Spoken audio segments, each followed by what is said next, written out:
Good morning.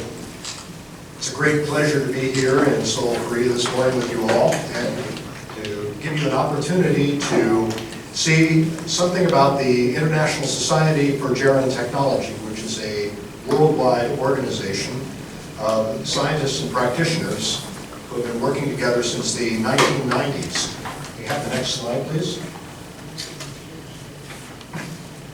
Probably none of you are unfamiliar with this particular scene, which is the layout of the world presently and the areas where we can see increases in the numbers of elderly. As you can see here, by 2025, the areas where 30% or more of the population will be 60 years of age or older.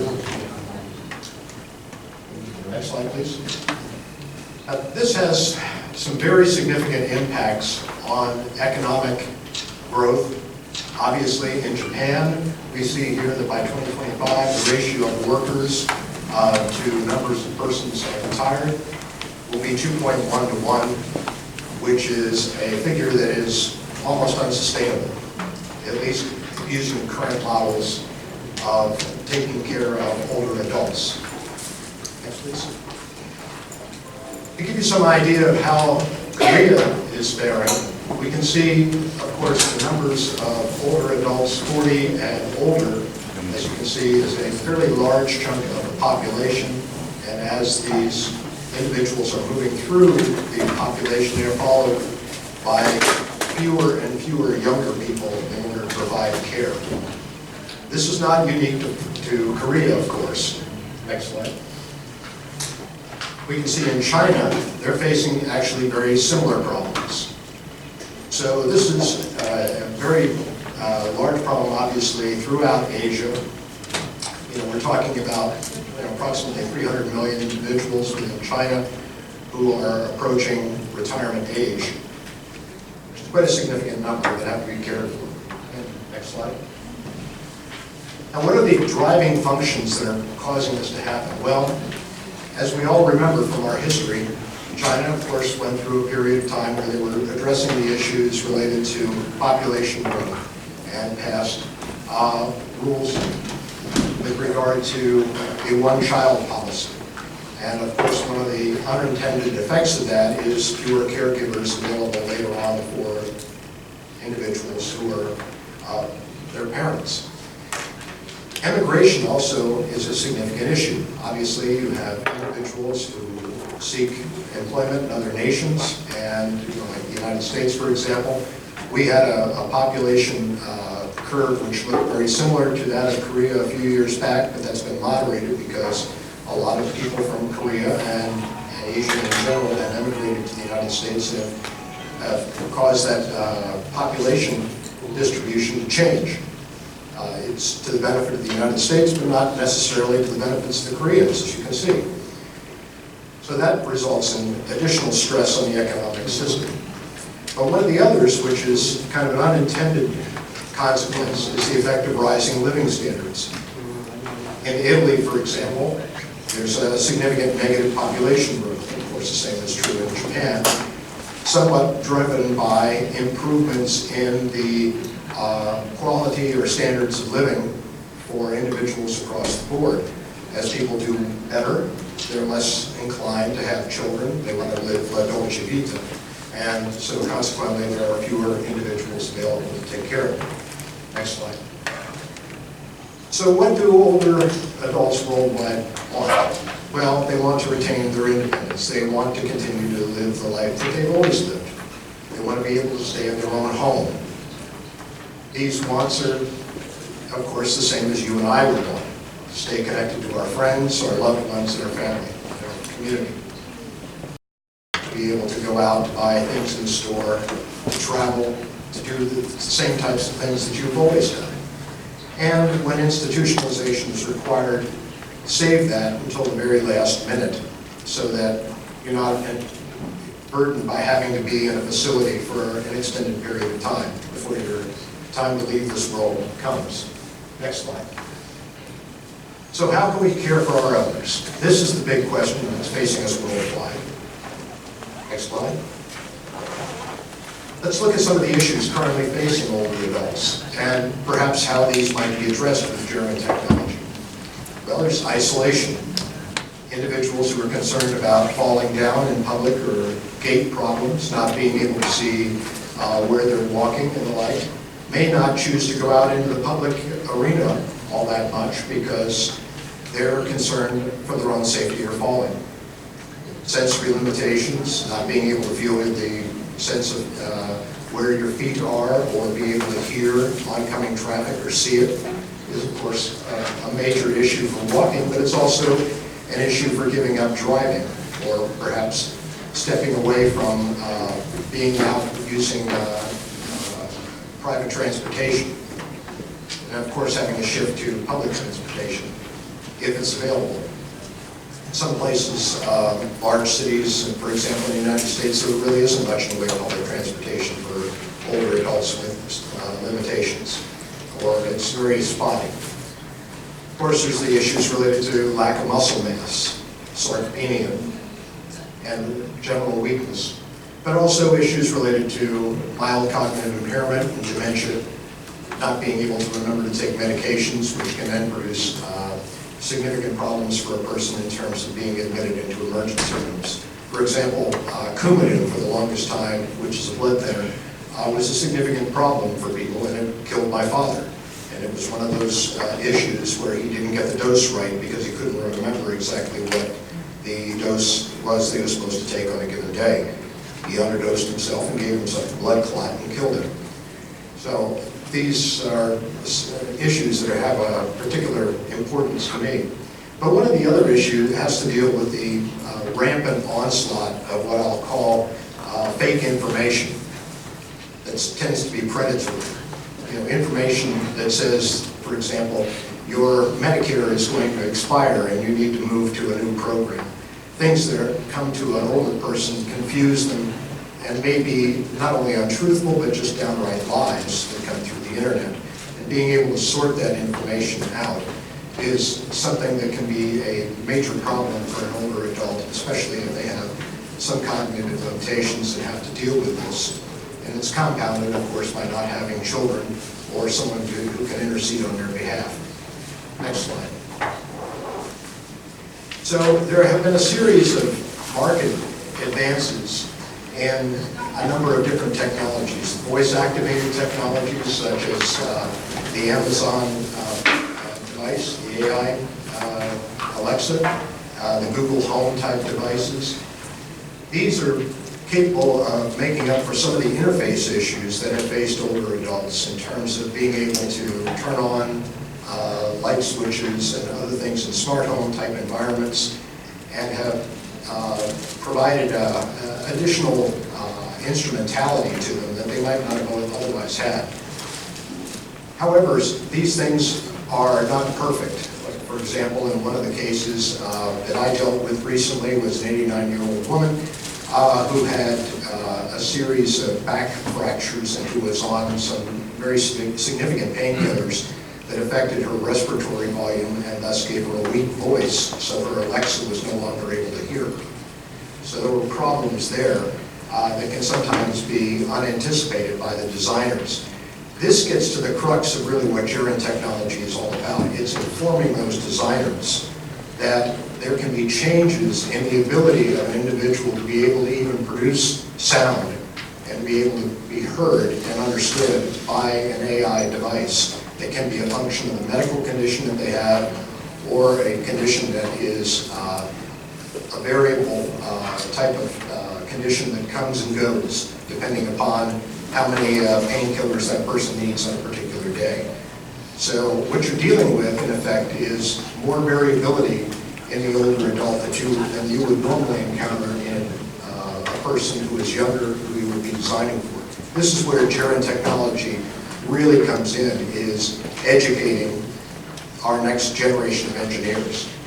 Fortunately, we are dealing with technology generations that are coming on stream, which James Bazar and others and Hans Wernerwald have spoken about. Individuals who, during their work life, have been using cellular telephones, computers, and the like, and show no fear of technology. In fact, it's part and parcel of everything that they do. These individuals, of course, will be more likely to adopt these types of gerontechnologies when they come to the fore. I myself am actually retiring from my workplace at the end of the month, and am looking forward to making use of some of the technologies that we're talking about. Next slide. So what is gerontechnology? Well, as you can read here, it's an interdisciplinary field of scientific research in which technology is directed toward meeting the aspirations of and providing opportunities for older people. We aim at good health, full social participation, and independent living to a high age through research, development, and design of products and services to improve the quality of life. Next slide. And so let's go back and look at some of the isolation and loneliness issues and how gerontechnologies today could be employed to deal with some of these. For example, the isolation issue.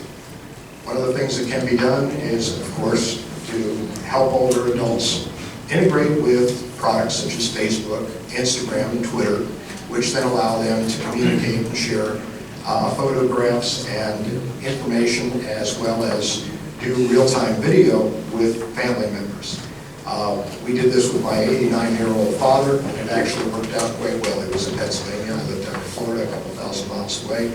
And we did this on a recurring basis, and it helps alleviate a lot of the loneliness and isolation. Nowadays, of course, lack of transportation, autonomous vehicles are in the offing, but in the meantime, we have Uber and Lyft, which can provide rapid access for older adults into the community and can be easily accessible through a smartphone interface or through their personal computer. With regard to the loss of muscle mass and mobility, again, like the Alexa and the Google Home, we have voice-controlled devices that can help make this possible. We also see smart shoes, smart canes, and so forth. And in the rehabilitation area, of course, exoskeletons. Those of you who came to the IGEF2018 meeting know that we have an active exoskeleton program within the local Veterans Administration. And they had shown, of course, how that can work for injuries in the spinal cord and loss of muscle mass in the legs. Next slide, please. So when we start looking at how to reduce risk of, say, broken bones, hips, and the like, one of these areas that James Bazard and I have been working in is what's called predictive fall analytics. This is not looking at whether or not we can tell whether or not an individual has fallen, but try to identify, based on their movement variability, who is likely to fall in the near future and do something about it. This really is kind of a preemptive strike. Focus more attention on an individual who probably, in their particular facility where they live, needs more help than an individual who is not showing these signs. There is a tendency, unfortunately, that in facilities like assisted living facilities in the United States, to have people who run these facilities to have only minimal educational requirements, for example, a high school education. So they're not particularly adept at spotting people who are likely to need more care. So in this case, automation can fill in that gap by enhancing their oversight of the people that they're taking care of. So you may have a very, very poor staff to patient ratio. Perhaps the automation can make up for some of that by improving the sensitivity of the surveillance. But also there are memory issues and cognitive decline could be addressed in some degree by medication reminders, as is done by our Secretary General, Tony Stearns, and the work that he's doing on RX Minder. These are more automated approaches to reminding people exactly when to take medications and prompting them if they have cognitive limitations or MCI. One of the other issues, of course, is providing behavioral prompts, memory triggers for behaviors that need to be done at a particular time of day. These types of things might slip the mind of a person who is an older adult who didn't remember necessarily either to perform a particular function which is critical for their independence, such that these types of devices can then intercede to help make that possible. And of course, early dementia detection as well as prevention and elopement. Next slide, please. But we also look at the possibility of gerontechnology for detecting changes in patterns of normal health, such as sleep patterns, for example, through pervasive monitoring, looking at sensors embedded in mattresses that can detect when an individual gets out of bed or that they don't have a normal 7 to 8 hours of sleep, changes in toileting behavior, an individual, say, experiencing constipation or something and is not as likely to be using the bathroom over an extended period of time. There are sensors and pervasive monitoring systems that can detect water usage in the home, and these types of things have been used to help identify problems in health that are in the early stages. Food preparation and consumption. We've all been familiar with the Internet of Things and such devices. These types of tools can be used to bring forward the types of technologies that are more sensitive to an individual's ability to make food. Of course, mobility monitoring, walking around the home, and of course, water consumption. Next slide, please. So, one of the things that we need to be sensitive about, and I'm going to just jump right to this, and I know I'm probably running short on time, has to deal with the information that comes from Gerontechnologies. One of the things Jim and I have been talking about recently as far as predictive fall analytics is what happens when the person who does their job and designs a good fall prediction system, what happens to that information? Who is the person who ultimately is going to wind up getting it, and are they going to make administrative decisions about that older individual's life based upon what they might do? So in other words, if I was starting to show indicators that I was going to fall in the near future, if my health insurance company comes and says, you know, Bill, you shouldn't really be living alone anymore, you should move out of that house and into an ALF because you're at risk for falls. How do you think the older adult's going to deal with that? I mean, what's going to happen in terms of their emotional state? Well, now they're being told, I have to leave my home based on what might happen to me as opposed to what actually has happened. And so you can produce a scenario which actually works counter to the best interests of the older adult. And this is where we get back to the question of the ethics of the gerontechnologist and how are we designing these machines and what are they being used for, which should be part of every educational process for every engineer who is undertaking to design technologies for older adults. We're here to help people, not help necessarily make higher profits for businesses. We'll go on for next. So the other question, of course, is, you know, if a particular device that is monitoring my health indicates that I'm having MCI or early dementia, who's protecting that information? If that gets out into the community and potentially sets me up in a position where I am going to be identified by a predator through the internet as being somebody that they can take advantage of, you potentially there have the worst of all possible worlds kind of a scenario where an older individual can be taken advantage of very quickly, contingent upon what the data is showing about their cognitive status. So information exchange needs to be very carefully protected, and this is where, of course, those of you who work in the medical field understand HIPAA and the requirements for it, but these types of data that are collected out in the community are not necessarily subject to the same level of data protection. So this is, again, an issue that needs to be taken up seriously within Gerontechnology. Next slide, please. So what we see is technology development for the older adults has a huge market potential. We know that from the population dynamics. It's a big problem. It's fostering all kinds of discussions in Washington about the need to cut Social Security or to eliminate Medicare and the like because of just what they see as a coming train wreck of problems in terms of health care. Obviously, not every nation is going to respond the same way. We're dealing with that, and hopefully calmer heads will prevail after the elections yesterday. But we are faced with some very strong facts in these trends, that there will be a limited number of caregivers to continue that will continue continue to drive the development of smart artificial intelligence for caregiving duties, and that cognitive and physical limitations can be offset to some degree by our gerontechnologies. But the ethical concerns for gerontechnology data really need to be addressed and put up on a higher priority level.